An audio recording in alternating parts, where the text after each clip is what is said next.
Good evening everybody, and thank you for joining us all once again. Got a bit of an interesting build happening at the moment, so I thought I'd do a little bit of video on it. Just the start to the finish, or what we're going to be using in the build, and the finished product, etc. Because it is one of our Diffzilla ranges, which has got the Wilwood discs on the rear. As you can see here, we've got our Wilwoods. So we've got our Wilwoods, we've got our big bearing ends, etc. Last video I did on this got a heap of likes, well, a heap of views, so I thought I'd do another one, which is an updated one, and a few other extra bits and pieces that we will be installing for this one. Yeah, just to help make it a lot stronger and beefier once again. We have employed a new apprentice, so I would like to introduce everybody to our new apprentice, Tristan. He is a rescued greyhound. As you can see at the moment, he's flat out working. He has got a nice little bed over here to sleep on, but he chooses to be at least 2 or 3 feet away from me at any one point in time. So yeah, say good day, Tristan. Yep.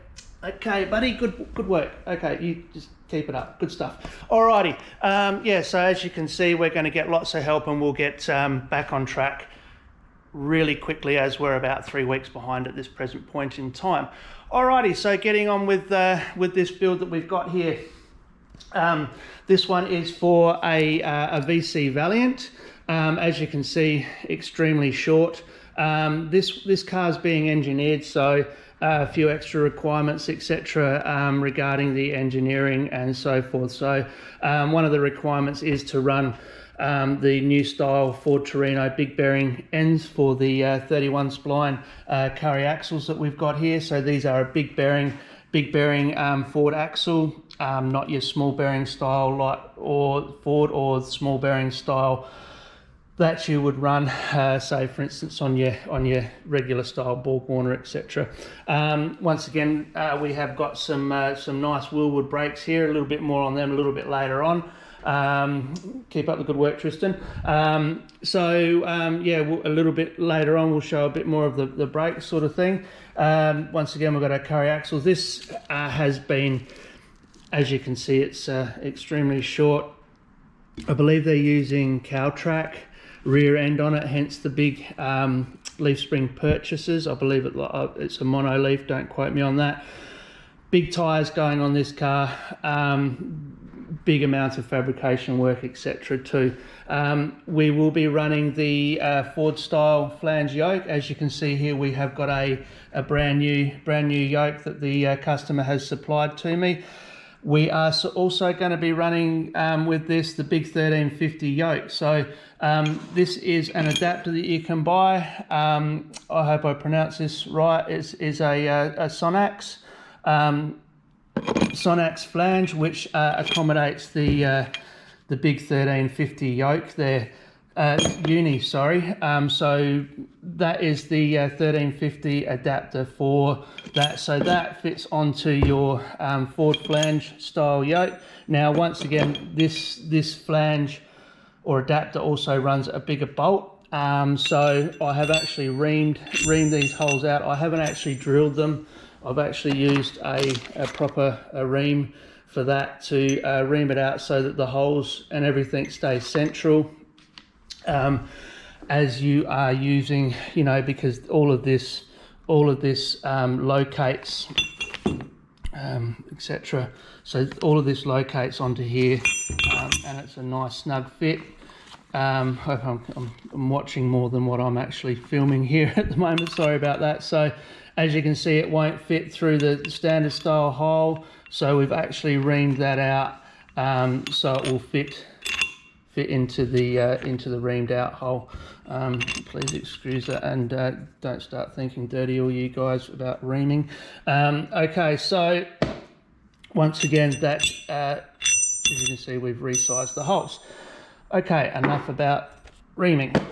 So I have actually dummied this one up. As you can see, textbook pattern has come up mint. actually in the process at the moment, setting up the pinion in there with our solid pinion spacer at the moment. So I've got that in the ballpark. I'm just about finishing that off. So I just thought I would do, like I said, a brief video on this one, as the last one that I did is up over 1,700 likes at the moment, which for a little channel like myself is not too bad, and I will pat myself on the back for that one. Okay, so yeah, let's what I'll do next is I won't do too much filming. I'll just do step by step as we go. So what I'll do next is finish setting up the solid pinion spacer in here, and then when I get to that stage, I think what I'll do is I'll drop the center in there and then get you back, and we'll just have another quick look see at as to what we've done. And yeah, like I said, we'll just go step by step. Okay, so moving along, we've got our crown wheel and pinion installed. Got our new yoke on there, 22 inch-pounds of rotating preload on the pinion. We've got our crown wheel installed, as you can see. We've got 5 to 6 thou of backlash all the way around on that one as well. So I've just got the brakes, as you can see out here, just going through things and making sure we've got everything and what we need. So we've got our brand new calipers in there. We've got some Wilwood pads, a bit more of the install kit. These are the rings for the spigot of the axle if needed, for the spigot, yes, once again for the spigot of the axle if needed, and some shims there with our caliper bolts, backing plates in here with our park brake on them, which is a rotor over, and a plate or axle retaining plates as well. And in here we've got our Wilwood calipers as well, and naturally over here we've got our 31 spline Curry axles. So got a couple of seals also for that one too. So next we will get some bearings pressed onto our axles there, and then I'll start dummying everything up. I won't put our seals in there until I'm happy with everything, the way that it's all dummied up, etc., so that I don't go stressing out the seals or you know, damaging them in any way, sliding the axles in and out, for a couple of times at least. Okay, so that's about it for that, and let's hook into it and we'll get this dummied up, and we'll come back and have a look. Oh, and one other thing that we will be putting on this one is the TA backing plate there.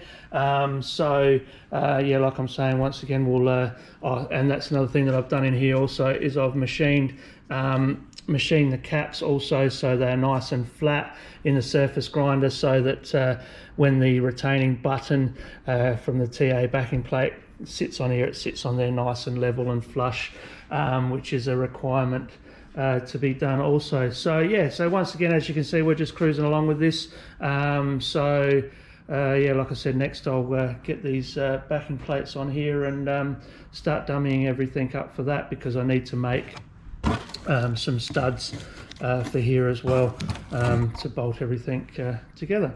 Alrighty, let's move along with it.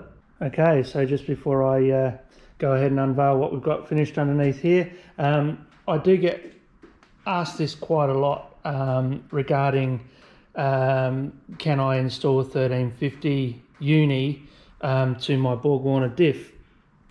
You can actually buy a yoke similar to this for the Wagon.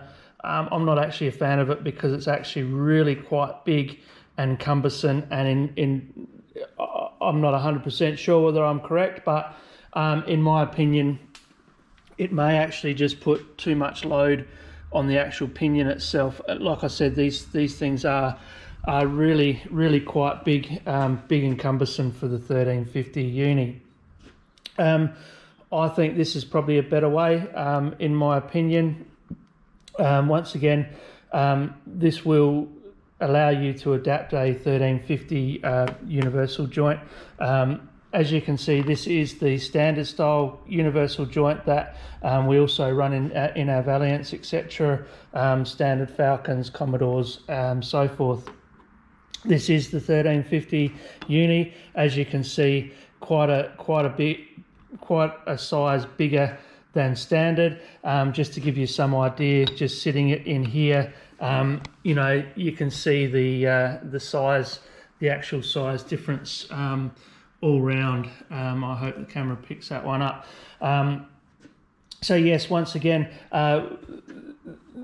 nothing's cheap, so I'm not going to say it is cheap, but these, once again, they're not cheap, but if you want to run a 1350 style universal joint for your yoke, then this is a good way of doing it, because you're not really changing the engineering side of things, of what the pinion is designed to carry as far as a load with a rotating weight off the end of it.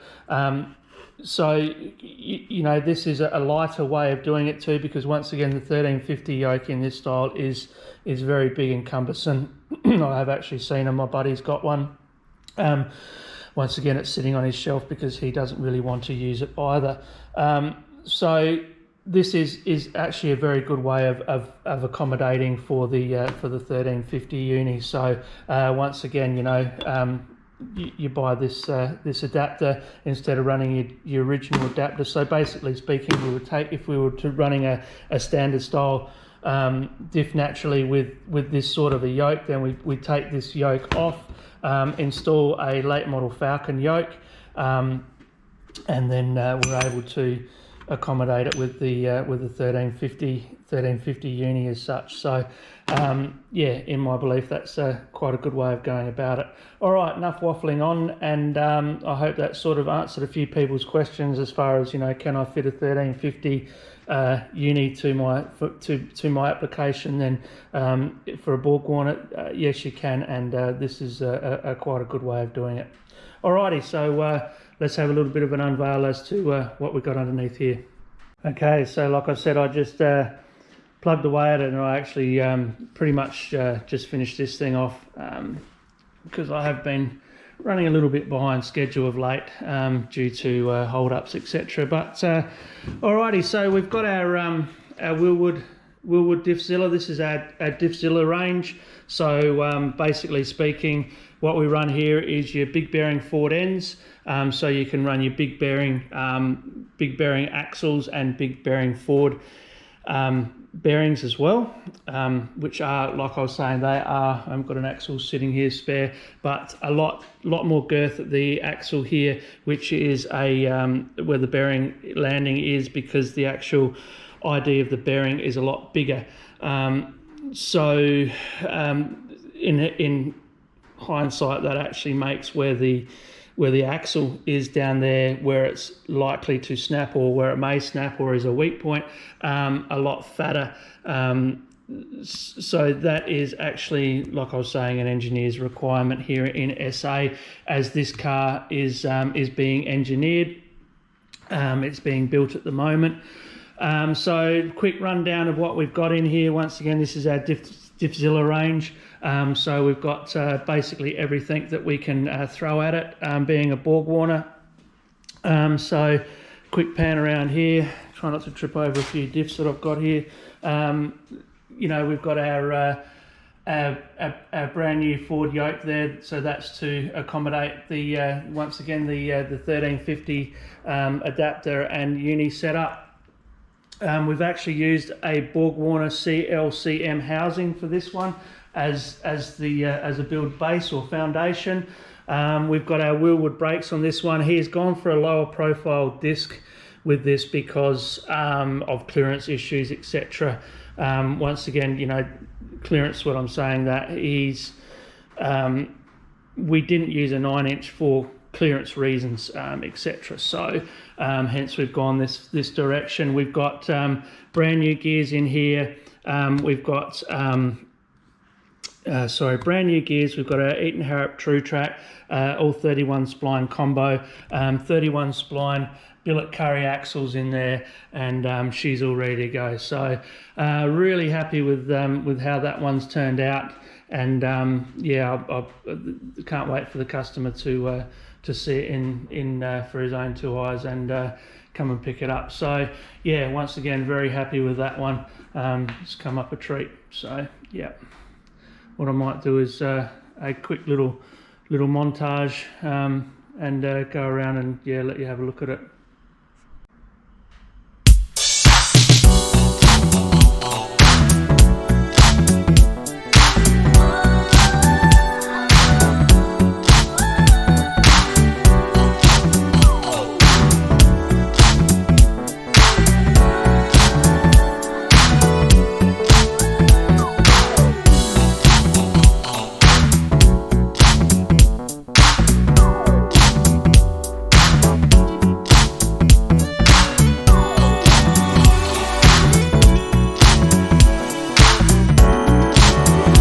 Yeah, so very happy with how this has all turned out.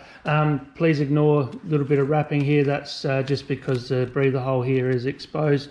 Just about to put a bit of tape on that. And this diff, by the way, is also just in some Etch Pro primer as well. So because, like I said, this is a pretty high-end build.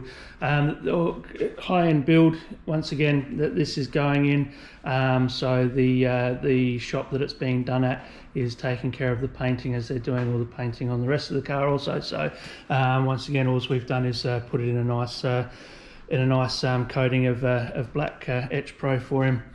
Alrighty, so yeah, so basically speaking, I'll just turn on some lights. As you can see, Tristan's here going flat out. He's doing a great job. So got a couple of VL diffs that we're doing also, 31 spline combos and a couple of true tracks. So there's a couple of builds that are coming up. They'll probably be going on the bench next, as we've got almost everything we need for it. We've got a little banjo diff here for a Tirana.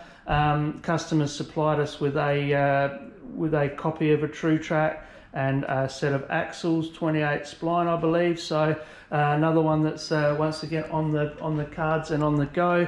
Another one for a long-term customer and repeat customer of mine, but I won't go too much into that. We've got a Commodore diff there as well that we may be doing. Just have to wait and see whether the friction modifier worked out for his other diff. Yeah, once again, another one there. Another one here. That's on its way to Perth. That will get on a pallet soon once the account's been fixed up. And yeah, once again, we've got plenty of builds here too. So yeah, like I said, there's a couple more underneath there as well. So yeah, alrighty. So nuts. We're just moving along with it and just trying to make it happen. Alrighty, so that'll about do us for this video. Thanks for joining us once again. If you haven't already, please like and subscribe. We've got loads of builds like this coming up. In fact, I have actually got another build like this coming up in the not too distant future, so please stay tuned for that one. Got some merch available as well. If you want any, just message me, etc., or leave a comment down below. Yeah, like I said, that'll probably do us for this time. And stay safe, everybody, and I'll see you when I'm looking at your next Mid Coast Diff Shop.